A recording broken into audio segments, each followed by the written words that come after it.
Bom dia, estamos aqui começando uma série de entrevistas com a doutora Liliana Delfino, nossa querida advogada de Resende,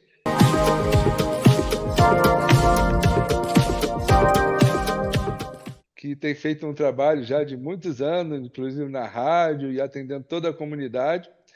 E a gente precisa saber alguns pontos de vista dela e preparamos uma primeira entrevista para ter uma visão geral. Depois, nas próximas semanas, a gente vai se aprofundar em cada tema. Então, gostaria de dar as boas-vindas à doutora Liliana e à Gilcele, que está aqui conosco, também participar dessa primeira entrevista. Olá, bom dia! Que honra, que prazer! Combinamos e graças a Deus conseguimos vingar esse bate-papo nosso virtual, transmitido aí para todo mundo. É sempre um prazer, Marcelo. Você sabe que eu sou sua fã. Gil, um beijo carinhoso para você também. Um bom dia, boa tarde, boa noite para todo mundo que está nos assistindo. Vamos lá, confesso que estou meio apreensiva aí do que você vai me perguntar, mas enfim, prometi que vou bater aquele papo legal, suave com vocês. Então, pode mandar as perguntas que eu vou contar um pouquinho da minha vida, um pouquinho da minha profissão, como eu sempre faço para auxiliar todo mundo a entender esse universo jurídico, esse universo feminino, que é onde eu me encontro também todos os dias. Grande prazer, Liliana, estar aqui com você também. A gente também é sua fã, a gente admira muito o seu trabalho, né? E eu acho que esse encontro vai contribuir muito para esclarecer algumas dúvidas sobre alguns pontos, né, que você sempre reforça, né, na sua mensagem e que a gente também tem curiosidade para saber e a gente quer colocar aqui. Então vamos lá. A primeira questão, como você acabou de falar, é o tema da mulher, que é muito importante para a nossa sociedade. O respeito é uma coisa que é fundamental na relação entre duas pessoas e entre várias pessoas. Então, eu acho que a gente tem que dar muita atenção a essa questão. É uma carência na sociedade brasileira. E a pergunta é: você é uma grande influenciadora digital na área do direito. Como o direito tem evoluído para promover a igualdade do gênero? E, dentro do ponto de vista seu, qual é o principal papel como advogada e pessoa pública na conscientização e no avanço dos direitos das mulheres? Pois é, eu não fui para a internet à toa, atrás só de visualização e muito menos para passar só mensagem jurídica, sabe, Marcelo e Gil? Eu, quando me redescobri, eu precisei entender que eu era muito mais do que uma advogada. Eu era aquela que precisava levantar a bandeira para as mulheres, porque eu vi essa carência dentro do direito, dentro da sociedade. Confesso para você que não é fácil, tá? E como é que isso tudo surgiu? Eu me lembro que nós passamos, a gente passa até hoje, mas teve um período aí que a gente só via na televisão feminicídio, feminicídio, era ataques, era assassinatos, e eu estava cansada de assistir aquilo. Então eu gravei um vídeo para falar sobre a Lei Maria da Penha. Até porque o pessoal acha que a Lei Maria da Penha é aquela onde prevê os crimes voltados às mulheres, é um crime diferente. Não. O assassinato, o homicídio é o mesmo para homem e mulher, mas a Lei Maria da Penha ela veio, vamos colocar, não é contornar a situação, ela veio desenhar uma diferenciação naqueles crimes causados contra as mulheres.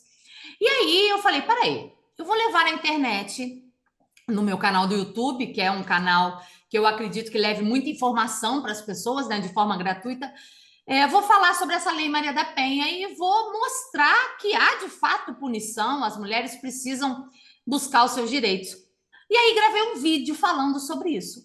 Mas eu não imaginava o que, que aquele vídeo poderia me trazer além de visualizações.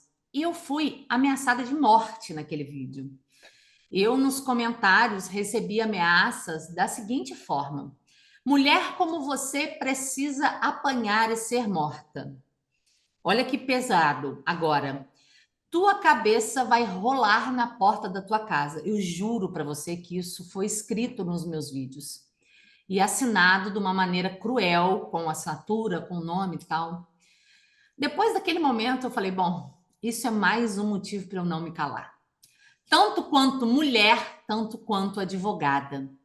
E aí eu comecei a me valer de um empoderamento absurdo que tinha talvez adormecido dentro de mim. E fui para a internet, para a TV e para o rádio levantar a bandeira e dizer: peraí, então eu não posso ir falar o que eu quero, lógico, com respeito, baseado na legislação, tudo de acordo com o que a gente tem que fazer? Não, claro que eu vou. E eu me lembro que nessa época eu vivia um momento difícil, porque eu sempre fui gordinha e eu estava no auge do meu peso, assim, negativamente, porque eu pesava mais de 120, 130 quilos. Eu falei, isso não vai ser um impedimento para a minha vida. E comecei a levantar a bandeira que a mulher pode sim ser gordinha e estar feliz, que a mulher pode sim estar bem profissionalmente, ser mãe. Então eu aliei o direito com o poder feminino, com o empoderamento feminino e comecei a abraçar essas causas. Hoje, as mulheres dentro do meu escritório, assim como os homens, mas o meu público maior é feminino, buscam aquela advogada que de fato se coloque no lugar dela numa ação de divórcio, numa ação de alimentos, tá? Hoje as mulheres me veem como aquela que, peraí, se ela evoluiu estando acima do peso, sendo ameaçada, sendo calada, eu também posso fazer. Então, dentro do direito, a gente já tinha sim essas ferramentas, como a Lei Maria da Penha, como oportunidade para as mulheres, né, com a portas um pouco aberta aí, vamos dizer assim, mas eu, Liliana, me vi na obrigação de dar independência, de linkar o direito com a mulher, e faço isso até hoje, de mostrar que não há barreira nenhuma, que a mulher sozinha com filhos pode colocar o teu filho numa creche em tempo integral e trabalhar, que a mulher sozinha com os filhos pode sim procurar a defensoria ou um advogado para buscar alimentos, que a mulher não precisa ser submissa ao marido e ficar presa a um relacionamento por falta de oportunidade no mercado de trabalho. Ela pode sim se promover profissionalmente e criar independência. Então, tudo isso hoje é assim interligado na minha vida e é o que eu quero pregar. E até muda o meu discurso, quem me conhece sabe o meu vigor, a minha forma de falar. Quando eu falo, eu me arrepio, tá? Quando eu falo de mulher e quando eu falo de direito, intimamente ligados. Fantástico esse depoimento que você nos trouxe, e realmente eu não tinha nem essa informação de ameaças e etc. Isso só mostra mais como a gente pode confiar que você vai representar a nossa sociedade, enquanto mulher, enquanto advogada, para que a gente tenha aí a oportunidade de ter uma sociedade com mais respeito e com mais acolhimento, né? Vamos dizer assim. Bom, vamos agora para o segundo ponto, que é a questão dos idosos. E, segundo o IBGE, a parcela idosa da população subiu para 15% em 2022. Dados de 2012 indicavam cerca de 11% da população, ou seja, tivemos um crescimento de 37% em 10 anos. Em uma sociedade em envelhecimento, quais são os principais desafios que o idoso enfrenta atualmente? E de que forma o governo e a sociedade podem garantir uma melhor qualidade de vida para essa parcela da população? Com o idoso também eu tenho uma relação muito íntima, né? Minha mãe era advogada, eu sou filha de advogados e de políticos, deputados, prefeitos, enfim. Então eu tenho essa memória que a minha mãe lutava pelos direitos dos idosos e eu vivi 12 anos com a minha avó idosa, que ela se acidentou em um supermercado e ela ficou acamada. E eu passei longo período da minha vida ali, de perto. E eu aprendi, Marcelo, que não adianta a gente ter, talvez, vários várias oportunidades, benefícios para os idosos se eles não têm acesso a isso. E eu posso te dar um exemplo muito prático. Eu sempre trabalhei com direito previdenciário, né, concedendo benefício aos idosos, principalmente idosos, crianças e deficientes. Só que o meu escritório era num shopping, aonde o idoso, para chegar na minha sala, ou ele ia de elevador, ou ele ia de escada. Até que dado momento eu falei, peraí, se eu tenho ferramentas para dar benefício a esses idosos, eu preciso dar acessibilidade para eles, eu preciso levar informação. Bom, a informação eu levo pelo rádio, ok. Pelo canal do YouTube, que o idoso consegue acessar em casa. O que mais? E aí, quando eu resolvi crescer, depois de 15 anos de trabalho, eu construí o escritório dos meus sonhos. Não foi de um dia para o outro. Eu trabalhei durante 15 anos e construí o escritório dos meus sonhos. Poderia ser num shopping? Poderia. Ser num prédio? Não. Eu quis fazer um escritório na beira da rua, com uma rampa de acesso, e no primeiro andar ter 2 salas totalmente livre para cadeirantes, idosos, dar acesso a esse idoso, a esse deficiente. Porque eu entendia que o governo, de fato, oferece benefício assistencial, isenção disso, mas será que o idoso tem acessibilidade a isso? Quantos idosos eu recebo no meu escritório com requerimentos de benefícios, com uma série de erros, de omissões, e eu falo, não é assim. Então, se a gente for parar para pensar, hoje, o idoso que já percorreu 30, 50, 60 anos de trabalho, de sofrimento, ele não quer dificuldade. O idoso, ele quer acessibilidade, ele quer tranquilidade, ele está no momento da vida que, infelizmente, ele sabe que talvez ele tenha poucos anos de vida, que ele não vai mais trabalhar, que ele só quer curtir aquela aposentadoria que é deste tamanho, mas quer curtir com neto, com família. Então, o nosso objetivo, o meu objetivo sempre foi conceder o melhor benefício para aquele idoso, porque a gente sabe que as dificuldades no fim da vida são absurdas. Ah, tá bom, mas o jovem se vira, faz um bico ali, faz um bico aqui. O jovem que tem aí um salário com problema, ele procura um direito tal. E o idoso? Será que ele vai sair da casa dele? Vai percorrer dias atrás de direitos, ficar no sol, na porta de um estabelecimento 5 horas da manhã, esperando abrir? Não vai. Então, nós temos que levar para o idoso, primeiro, acessibilidade, segundo, informação, buscar de forma prática e ágil o melhor benefício para que ele não precise percorrer um verdadeiro calvário para isso. E aí, focando, a sociedade precisa de forma, vamos colocar, unida, né? Porque a sociedade é uma união, mas ela muitas vezes é desunida. Se mobilizar e entender que ou você um dia vai ser idoso, ou que você tem idosos em casa, ou que você depende desses idosos, se não fosse seu pai ou sua mãe.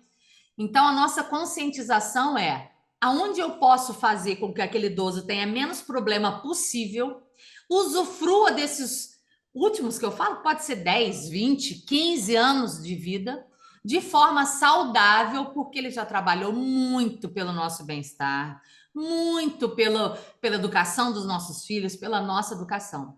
Então, voltada ao idoso, a gente precisa entender dessa forma: acessibilidade, praticidade, colocar à disposição aquilo que realmente é dele, para que a gente tenha o menos trabalho possível com essa parcela da população que hoje precisa do nosso apoio, e que a gente deixe os trabalhos, as dificuldades que a gente sabe que a nossa vida tem no dia a dia para os mais jovens. Maravilha, Liliana. Eu fiquei com uma questão aqui sobre como que as pessoas, a sociedade hoje em dia enxerga o idoso e como que a gente tem tratado os idosos no nosso país, né? Dentro do teu ponto de vista, o que que você acha qual é a percepção da sociedade, como que a sociedade tem tratado os idosos? Dentro do que tudo que você tem visto. Bom, sinceramente, aqui a gente tem que falar abertamente, Gil. Primeira coisa, o que eu já ouvi: idoso não faz nada, ele tem tempo de sobra. E não é verdade. Ele não faz nada hoje ou faz pouca coisa porque ele fez 40 anos da vida dele.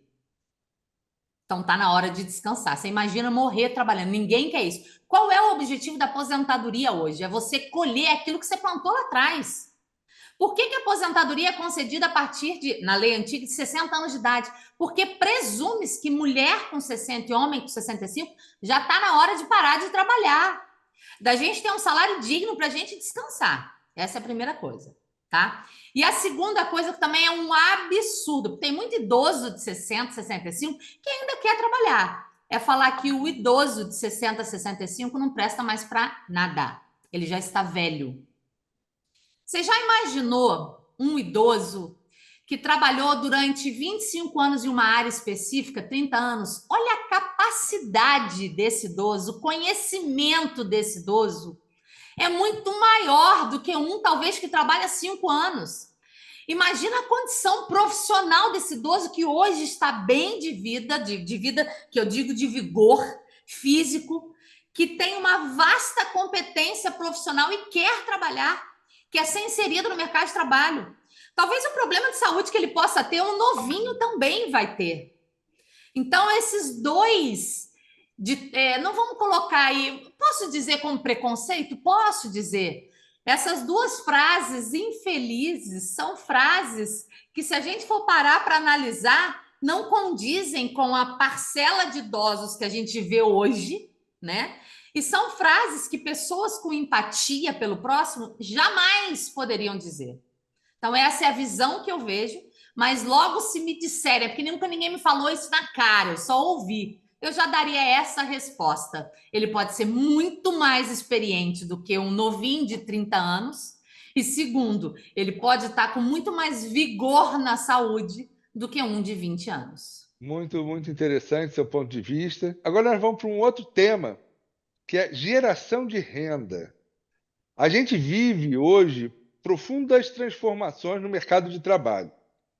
Como você enxerga essas mudanças, sobretudo essas novas modalidades de emprego e trabalho, e atuações autônomas que apontam para uma certa uberização e precariedade nas relações do trabalho? Bom, as relações de trabalho já são precárias há muito tempo, né? Infelizmente, o brasileiro procura praticidade, procura economizar muito mais, mas eu que trabalho com aposentadoria, eu vejo que muitos falam: poxa vida, se eu tivesse feito certinho há 15 anos atrás, já era para eu estar aposentado e recebendo bem. De fato, a gente hoje vive mudanças drásticas e bruscas dentro do mercado de trabalho, dentro da evolução, principalmente no direito. A gente faz audiência dentro do escritório, a gente peticiona do nosso computador, a gente faz consulta com o nosso cliente pelo computador, pelo telefone. Bom, a primeira coisa que a gente tem que ter em mente é: o ser humano ele precisa estar em constante transformação, porque não adianta, a sociedade vai mudar. Se você parar no tempo, você não consegue acompanhar e fica para trás. Isso é fato, tá? Então, se você quer colocação no mercado de trabalho, se você quer evolução profissional, você precisa acompanhar a evolução de toda a sociedade. Ponto final. Não adianta você esperar cair do céu, porque não vai cair do céu. A segunda coisa é que, infelizmente, a nossa legislação ela precisa acompanhar todas essas evoluções. E muitas vezes isso não acontece. Nós temos aí um grande passo que foi dado com a digitalização, né? A carteira profissional que se tornou aquela carteira eletrônica, digital. Isso é muito legal, porque um grande problema era que na hora de aposentar, as pessoas não tinham aquela carteira de trabalho e falavam: poxa, Liliana, eu perdi e na Previdência Social não tem aquele período. E aí? Hoje a gente tem tudo de forma eletrônica. Isso também é bem bacana. O principal objetivo hoje é entender que o trabalhador ele precisa ter o valor dele. Eu posso falar isso com toda a autoridade do mundo e dou o exemplo em relação a babá. Eu tenho uma babá, porque eu tenho gêmeos, né? De 4 anos, tenho uma filha de 12, que são minhas vidas. E falo para você de peito aberto aqui que a minha babá merece todo o respeito e todo o reconhecimento profissional, porque ela cuida da minha casa e dos meus filhos como se fosse eu. Aí você fala: tá bom, Liliana, mas isso aí faz com que você tenha obrigação, talvez, de registrar. Não, primeiro eu tenho obrigação legal, porque se a gente tem um funcionário, você tem obrigação por lei, tá? De registrar, de reconhecer o vínculo trabalhista. Isso não é opcional, viu, gente? Isso é obrigação.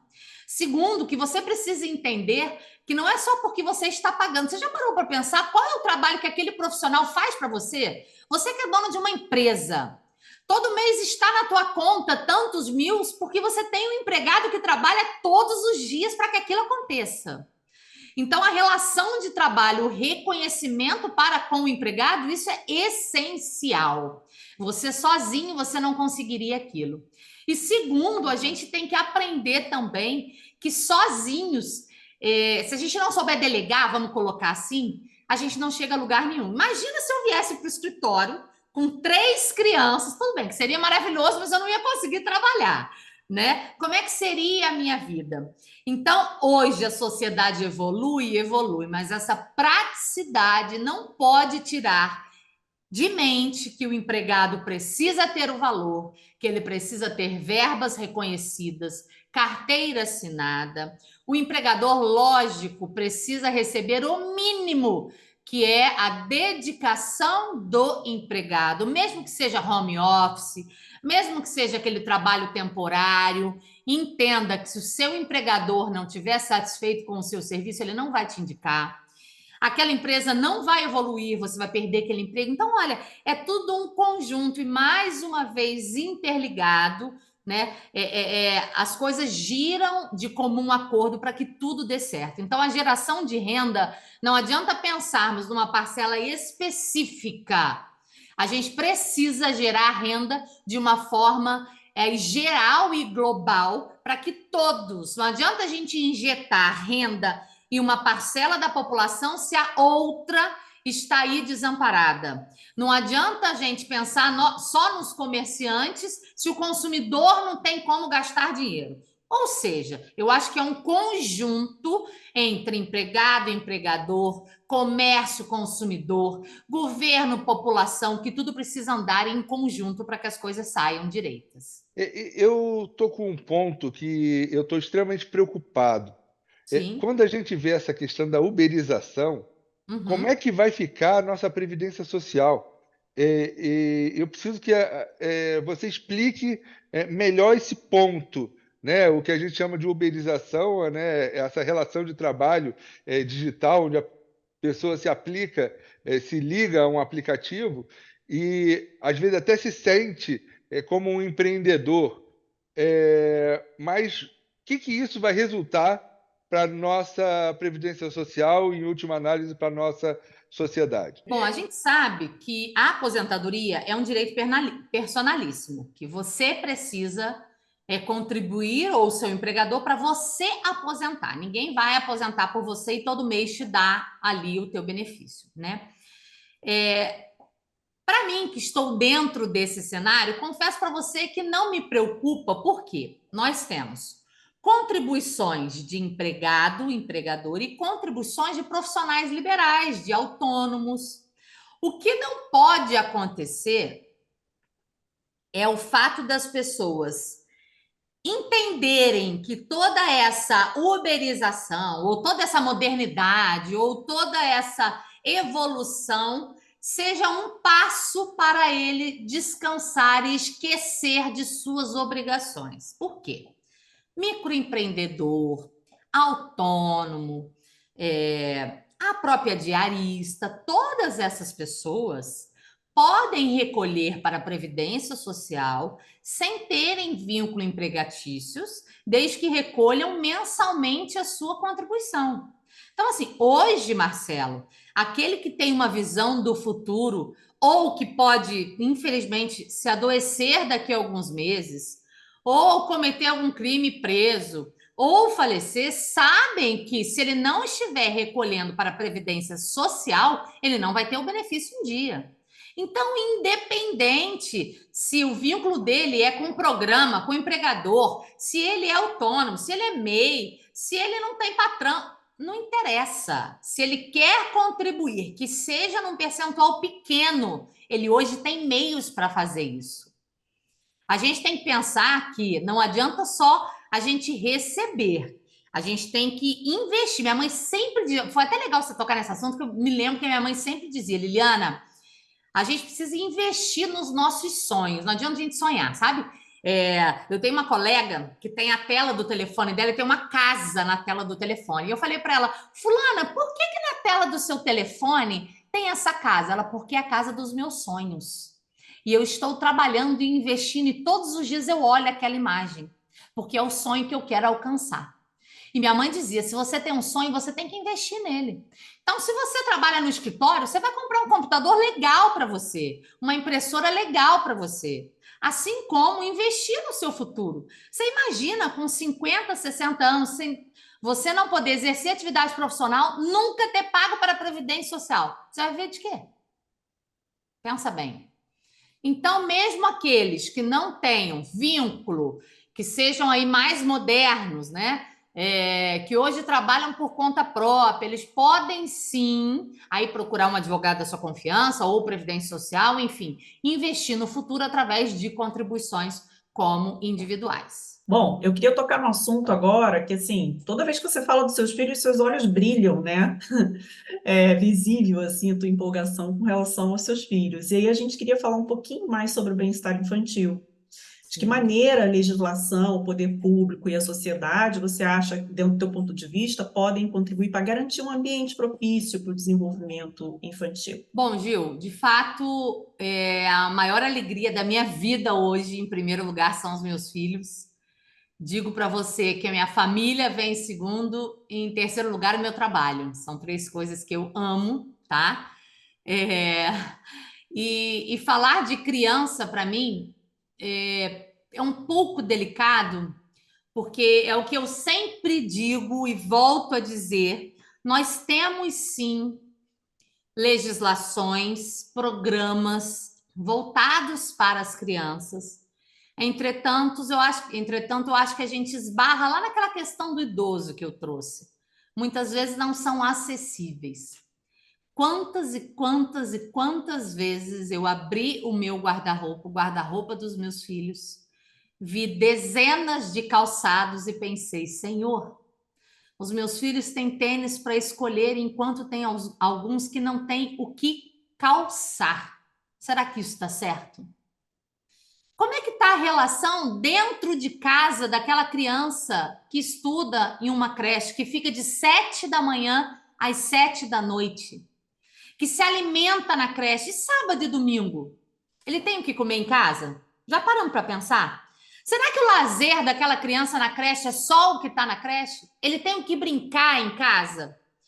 Então, assim, o poder público, o que eu vejo que necessita é uma fiscalização, um acompanhamento mais de perto dessa união. Você vê que a palavra união eu já usei várias vezes, né? Esse trabalho em conjunto eu uso incansavelmente, que é aí um dos pilares do que a gente quer promover entre colégio, família, entre poder público, criança, entre nós que somos aí influentes e podemos criar campanhas, ajudar.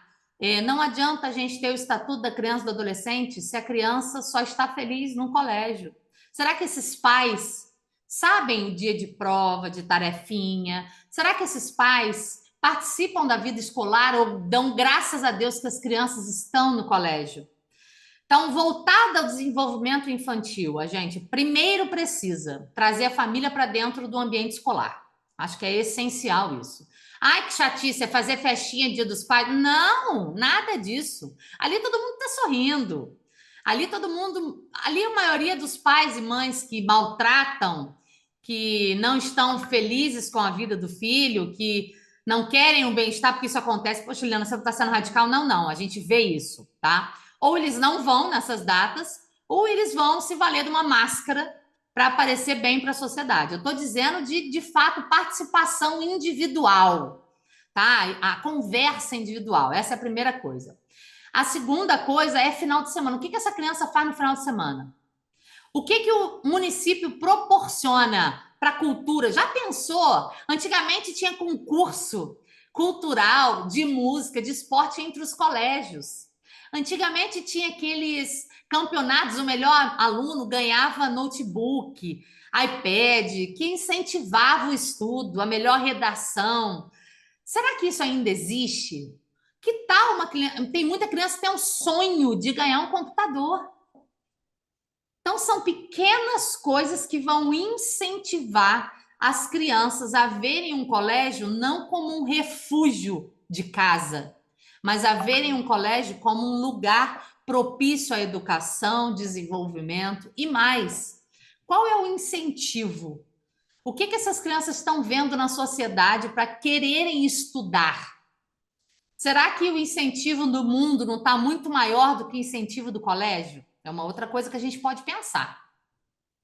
Então, tem várias coisas que nós podemos unir e aliar entre colégio, família, sociedade, para que os nossos filhos não vejam aquele dia de escola apenas para ir para almoçar, porque muitas crianças pensam assim, poxa, pelo menos hoje eu vou ter comida 3, 4 vezes por dia. Ou vou sair de casa porque eu não aguento meu pai e minha mãe me espancando todos os dias. Ou porque o pai e a mãe pensam, graças a Deus, é um dia sem meu filho em casa.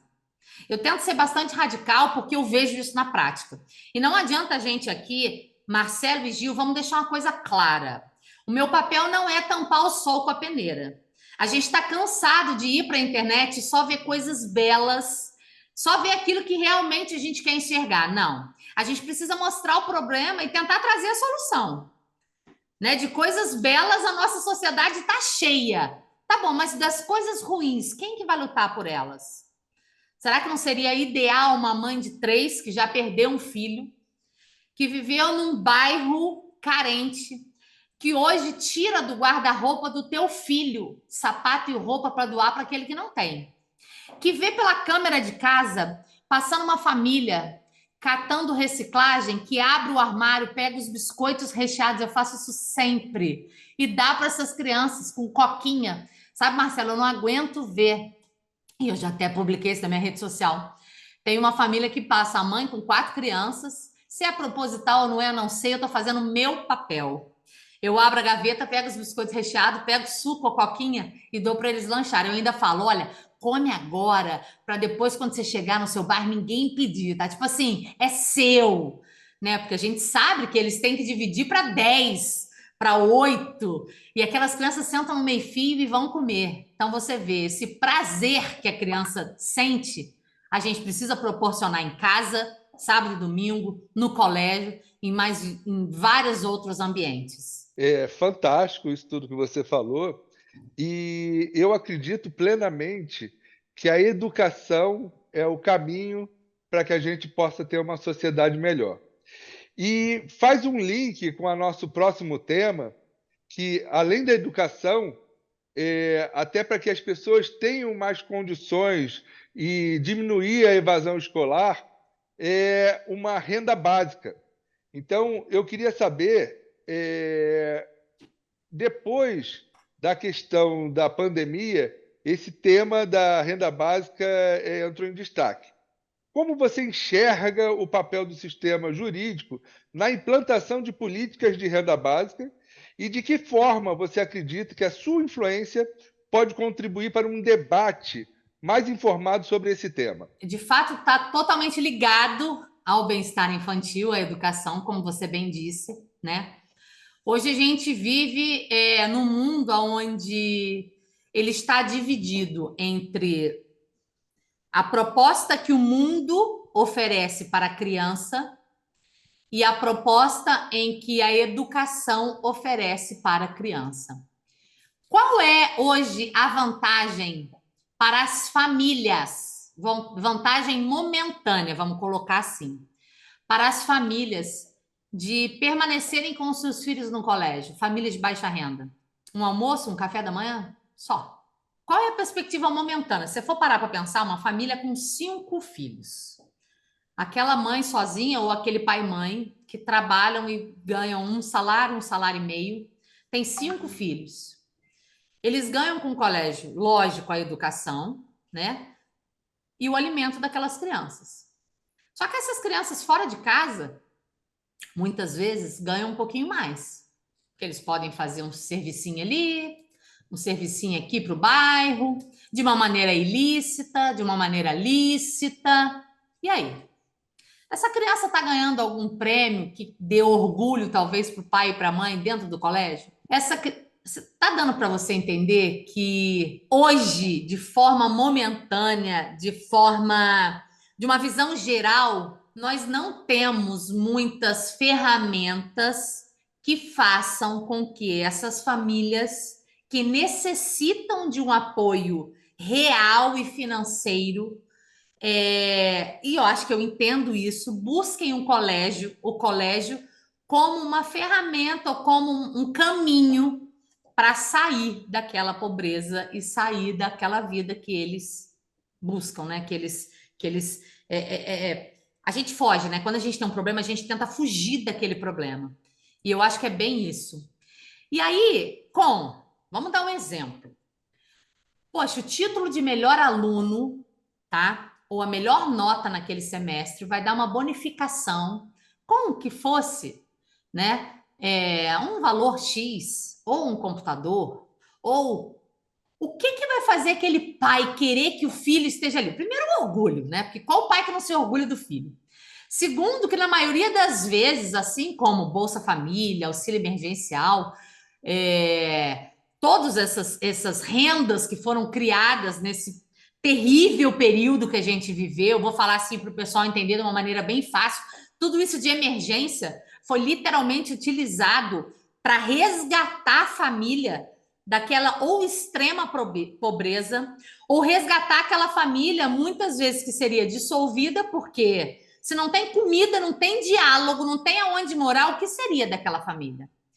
Então, eu vejo hoje que o colégio, que a renda básica também precisam estar, de novo, unidas, porque além do colégio oferecer alimentação, educação, precisam oferecer uma base, um incentivo para que o aluno queira estar estudando, para que o aluno queira estar em destaque pelas notas, pela redação. Porque senão, se a gente for pensar, lá na rua do bairro dele, ele vai ganhar muito mais fazendo um biquinho, alguma coisa, que no futuro não vai dar futuro nenhum para ele. O que será que esse aluno que estuda muito hoje tem de valor? Porque a gente pensa, é do imediatismo, né? Mas no futuro até lá Deus pertence. O pessoal fala isso, né? O futuro a Deus pertence. Mas e hoje? Então, quanto à renda básica, a gente sabe que foi que foram esses auxílios que seguraram o nosso país naquele período de catástrofe, né? Se não fosse esses benefícios criados pelo governo para dar uma segurada naquele momento não esperado e absurdo, onde muita gente passou por problemas difíceis, o nosso país não teria respirado e voltado ao normal. E como nós sabemos que hoje o número de estudantes só tem caído, que as crianças estão cada vez mais procurando sair do colégio, buscar uma vida mais fácil, os pais colocaram essas crianças para trabalhar fora do colégio. Se deu certo lá atrás, que tal implantar isso hoje dentro das escolas para a gente ver o mesmo resultado? Você é uma pessoa que entende muito sobre renda básica e agora eu quero te devolver essa pergunta. Como é que você vê isso? Você consegue raciocinar comigo? Como é que é a tua visão? Eu concordo plenamente e eu acho que a gente tem que fazer uma associação da educação com a renda básica para gerar um estímulo para diminuir a evasão escolar, mas mais do que isso, a gente tem que ensinar a criança desde cedo que quanto melhor e quanto mais ela estudar, mais ela vai ter benefícios e o dinheiro, que por muitas vezes é visto como uma coisa negativa, eu vejo ele de uma forma positiva. Essa distribuição de renda, ela pode ser um incentivo para que as crianças estudem mais e acabe gerando a transformação que a gente tanto quer na sociedade. Então, a educação é o caminho e a renda básica é o veículo que vai viabilizar a pessoa ter o dinheiro para ter uma alimentação melhor, para poder comprar um lápis, um livro e tudo o que mais precisa para que a pessoa possa investir na educação, e acredito que isso é o grande caminho para a nossa sociedade. Concordo com você. E aí, só para a gente encerrar, poxa, existe o Prêmio Nobel da Paz, prêmio isso, aquilo. Mas já parou para pensar que todas essas premiações foram dadas para alguém que de fato se dedicou, estudou e hoje chegou onde chegou? Que tal a gente começar de agora a incentivar e mostrar que se a nossa base não estiver bem estruturada, a coisa não anda e não chega lá em cima, né? Então, essas crianças precisam sim, por isso que eu falei, estar dentro do colégio, linkado com o bem-estar dentro de casa, que isso seja uma união para que ela tenha, sim, a vontade, o incentivo para viver bem em casa e no colégio, para que ela consiga enxergar o futuro como uma grande oportunidade. Só um ponto importante, eu até gosto da ideia da gente privilegiar e premiar os melhores, mas a gente tem que fazer um processo de renda básica para todos os alunos, não só Sim. para os melhores, mas para todos os alunos. E a ideia da renda básica é ser universal, incondicional, individual e em dinheiro, porque cada um vai poder usar da melhor forma e, com isso, fazer com que toda a sociedade evolua, até mesmo incentivando expandindo o mercado de consumo. Isso gera mais emprego, mais oportunidade, mas numa outra oportunidade a gente vai se aprofundar nesse tema. É um tema muito interessante, né? Porque a renda básica é uma ferramenta poderosíssima para equalizar ferramental e oportunidades para as pessoas. Então, a renda básica tem um mundo aí de ações, né? E de direções para a gente atuar e para a gente conversar. A gente vai voltar nesse assunto em outras ocasiões. Mas agora eu queria, doutora Liliana, falar sobre os benefícios assistenciais de inclusão. Muitas pessoas carentes dependem desse tipo de benefício, né? E eu queria saber qual a importância do acesso à orientação jurídica nesses casos. A gente sabe que você já tem um trabalho na rádio de orientação jurídica excepcional, mas eu queria escutar aqui sua opinião sobre esse acesso, qual a importância desse acesso e como você tem utilizado as plataformas digitais, né, para ampliar o alcance dessas informações e auxiliar as pessoas que realmente necessitam. Sim, sim. Hoje existem também muitos auxílios, de fato, muitos benefícios assistenciais para as pessoas deficientes, físicas, sensoriais, enfim. Mas são pouco divulgados, e na maioria das vezes o acesso a ele também, a gente volta lá na acessibilidade, tá?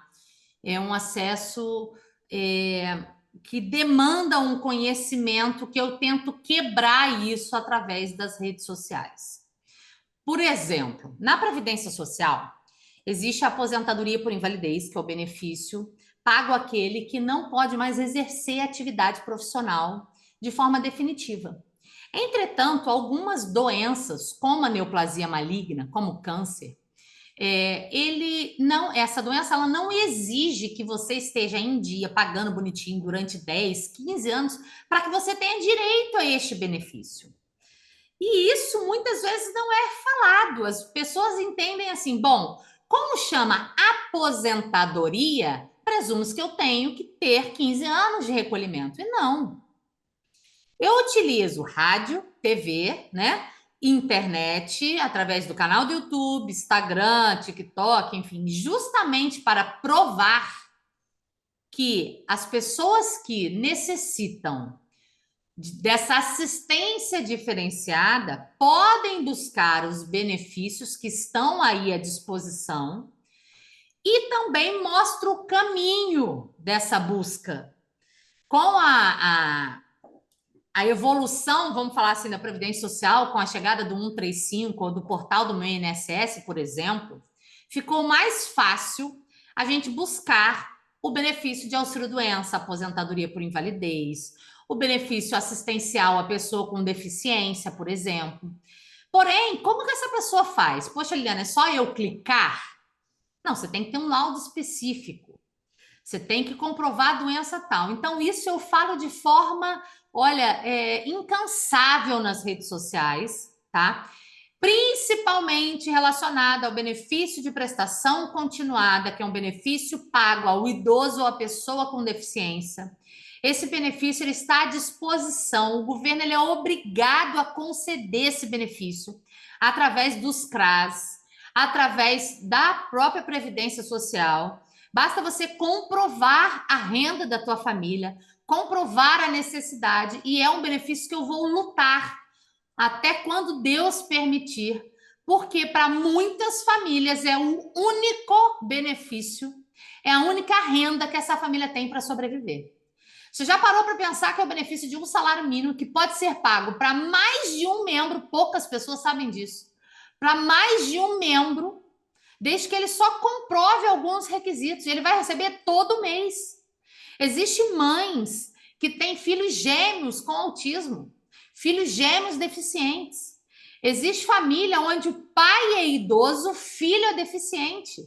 Como é que essa família vai sobreviver? Não dá mais para trabalhar. E aí? E aí que tem esse benefício do governo que pode ser requerido.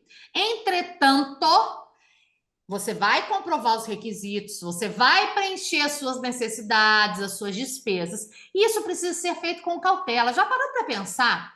Se tivesse pelo menos uma, duas vezes no mês um CRAS itinerante na porta da tua casa?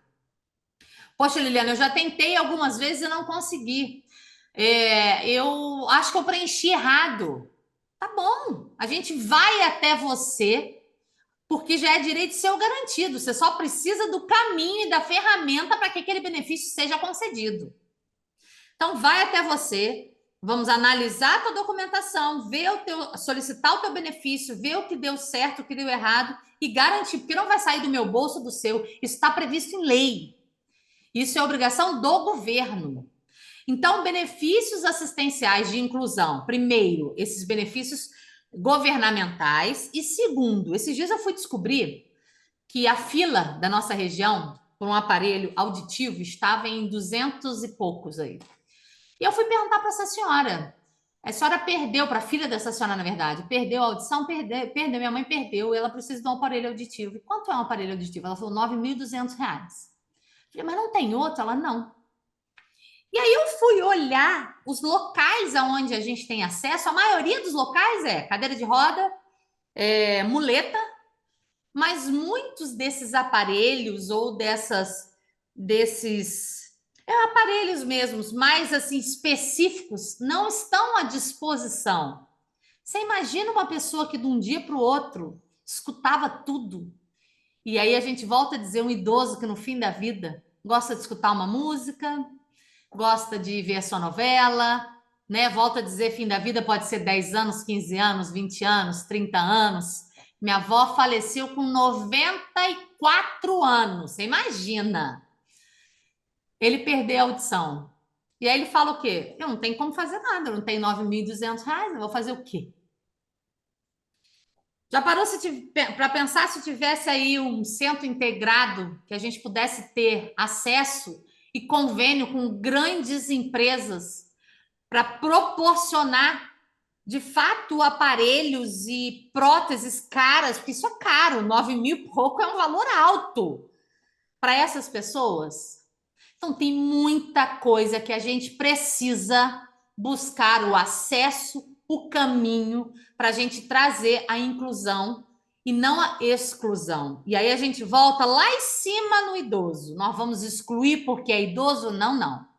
Nós estamos na terceira geração, uma nova fase da vida. A gente tem que incluir, fazer com que eles estejam junto com a gente. Quem não lembra do bolo da avó, do café da tarde da casa da avó? Que lembrança gostosa, né? Então, não nos cabe excluí-los. É por isso que a gente precisa trazer todas essas pessoas que necessitam desse amparo, tanto deficientes quanto idosos, e aí por isso que eu levo para a internet todas essas ferramentas, dou caminho para essas pessoas buscarem os direitos. Queria agradecer a oportunidade de escutar aí o seu ponto de vista nesses temas e falar que foi muito positivo. E em breve agora a gente vai fazer novas entrevistas, novos debates sobre cada tema específico que a gente possa te aprofundar. Mas está de parabéns toda a equipe e estou muito feliz aí de participar desse processo e tenho certeza que você vai conseguir contribuir cada vez mais com a sociedade. Eu que agradeço a oportunidade. Não me coloque para falar, Marcelo, sobre esses temas que são os que eu mais amo, que eu vou ficar falando, você tem que me cortar. E eu estou numa fase da vida que eu tenho, de fato, muito a contribuir. São assuntos que eu vivo diariamente e que eu quero levar mais e mais. Então, agradeço o convite, pode contar sempre comigo. Vamos sim separar um por um e começar a mostrar para a sociedade que a gente precisa dar novas oportunidades, que a gente precisa falar menos e ouvir mais o próximo, porque muitas pessoas têm muito a contribuir para a nossa vida e para a vida do outro. Maravilha, inclusive você, né? A sua Obrigada. contribuição para a sociedade é fundamental. São pessoas, por mais Lilianas nos meios digitais, por Obrigada. mais Lilianas na nossa convivência, no nosso dia a dia, porque a gente precisa de pessoas que levem, que tragam a informação assim, com empatia, com solidariedade, né, e com compromisso. Então, eu também estou muito feliz de estar aqui, agradeço a sua presença e a oportunidade, para mim é uma honra. E queria agradecer aos mais importantes, que são quem está nos escutando, e pedir que Isso. vocês façam comentários, até para ajudar a gente nas perguntas desses temas que a gente possa trazer nos próximos encontros, e curtam, porque isso é importante para que o algoritmo entregue mais, e se inscrevam no nosso canal do YouTube. Muito obrigado pela participação de todos e muito obrigado pela audiência. Até a próxima.